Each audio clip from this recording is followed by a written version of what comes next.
Hello, welcome to Lynn Aubin's second video on using Diigo.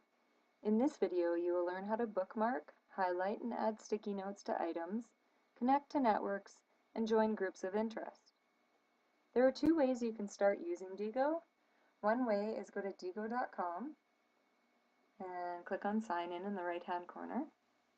The other way is to find an article that you would like to bookmark and click on the Diigo button on the toolbar.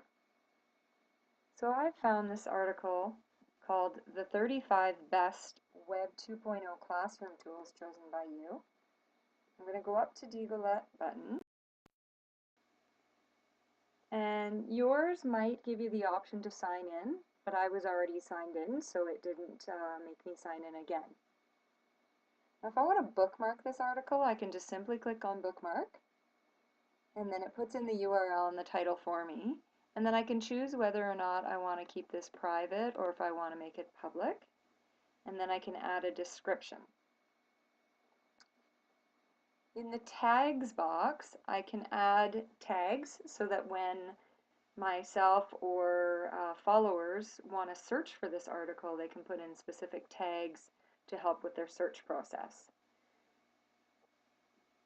You can see that I'm given recommended tags to use, and I actually like the ones that they've suggested, so I'm going to select those. You could also click and add additional tags if you so choose. Then towards the bottom, you can add this article to a list. I have a few lists already created, one for a class that I took called Guided Inquiry, another list for personal interest, and another one on plagiarism. I'm not going to add this to a list at this time. And then you can also share it to a group. You can belong to certain groups, and I'll talk about that a little bit later on. So I'm just going to save this bookmark. And then I've decided that I want to highlight some things in this article. So I'm going to go up to the highlighter and pick green. And then I'm going to highlight any of the tools that I have used that are in this article. So I've used Twitter,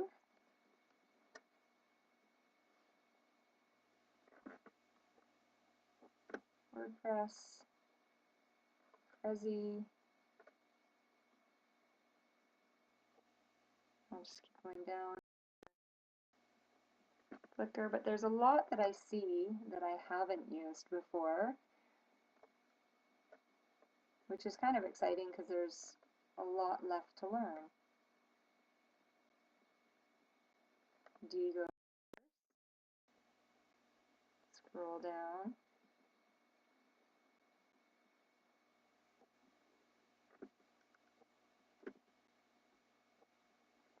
Wiki, Ning.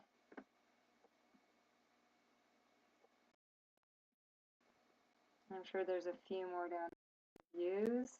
Scratch.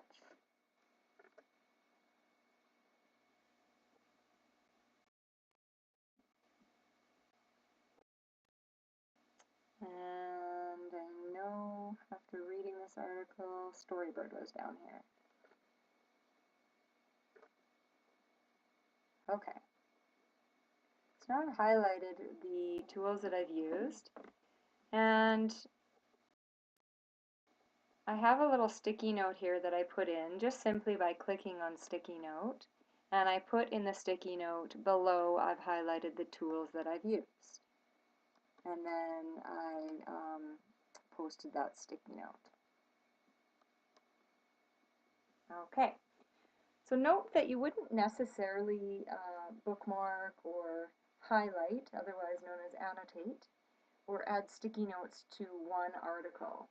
I've chosen to do this just for demonstration purposes. You can also add a bookmark under My Library, which if you go to the Diigo button on the toolbar, again, and you go under Diigo, you'll see My Library. So if you click on that, it'll take you to your Diigo area where you have My Library, My Network, My Groups, and Community. So in my library, there's a button called Add, and then I can choose to add a bookmark, add an image, or a note. So if I click on Add Bookmark, then I'm prompted to insert some information, the URL, a title, a description, tags, basically similar things that you saw when I was using the bookmarking button on the Diigo toolbar. So I'm going to add this article called Classroom Collaboration Using Social Bookmarking Service Diigo. I'm going to copy the URL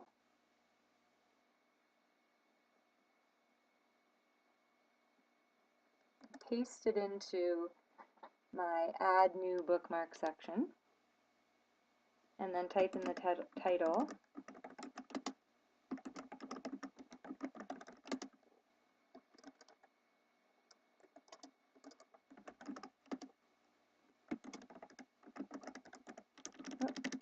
without spelling mistakes.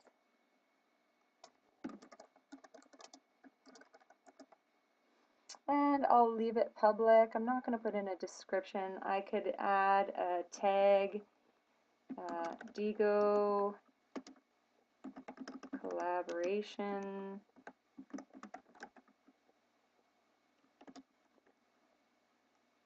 social bookmarking, and I'll leave it at that. And then I'm going to add this to a list. So when I click on Add List, I can choose from one of the lists that I have. And maybe I'll just put it under personal interest. And then add this new bookmark. And you can see here that it is now added to my library.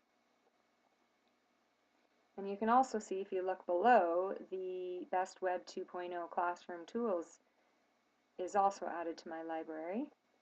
And if you scroll down a little bit, you can see some of the highlighting pieces, and there's 8 more annotations that I could look at if I wanted to. Another way to create a list is if you open up the Diigo toolbar, you can click on Diigo and go to My Lists, and then you'll see the lists that I have already created, but you can click on List and then type in the name of a new list. So for example, I could create a list called Eads 544, Emerging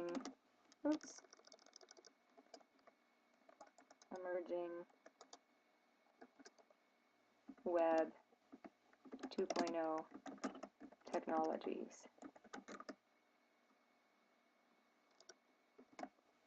And you can make it public or private, and then you can create it.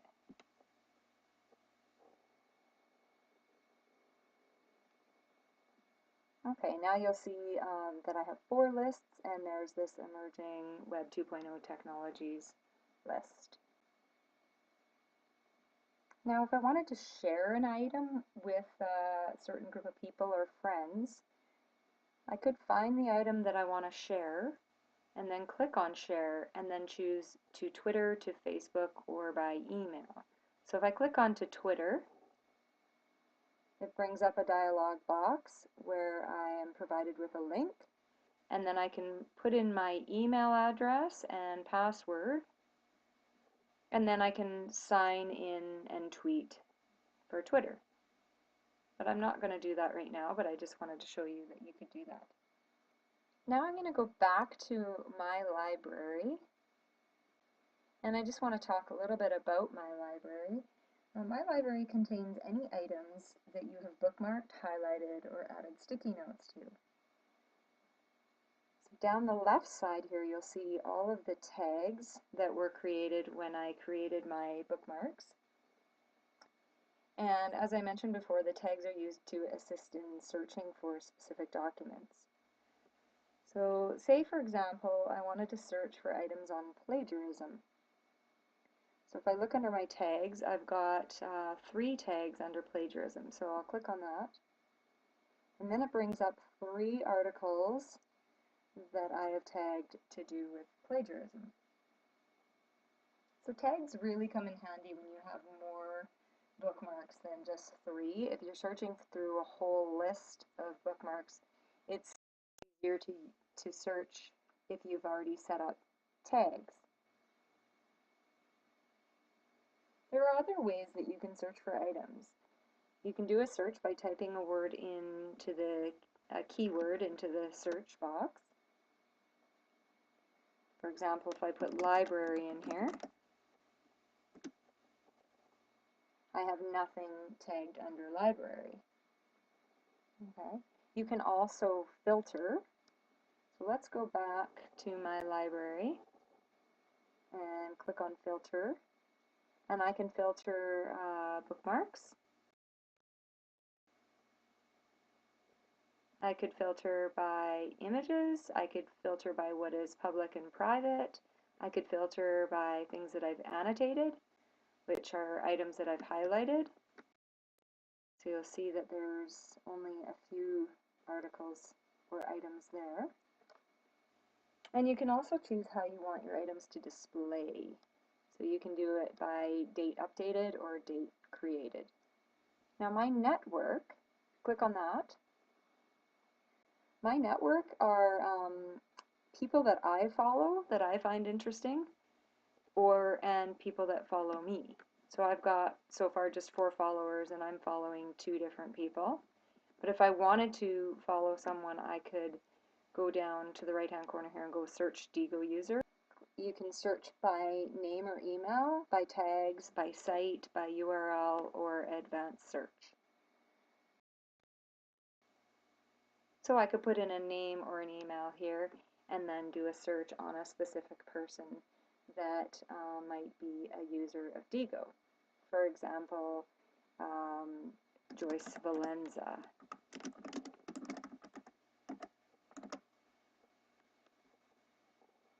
Okay, and Joyce Valenza has 44 followings and she's got 357 followers. So I could add Joyce if I wanted to my network. Under my groups, I have specific groups that I like to follow where I can go and read articles and I can contribute to articles. So you can see these are the 3 groups that I have chosen to follow. And lastly, under community, these are hot bookmarks from the Diigo community. So they might be of interest to you. So have a look through them once you get onto Diigo and get signed up.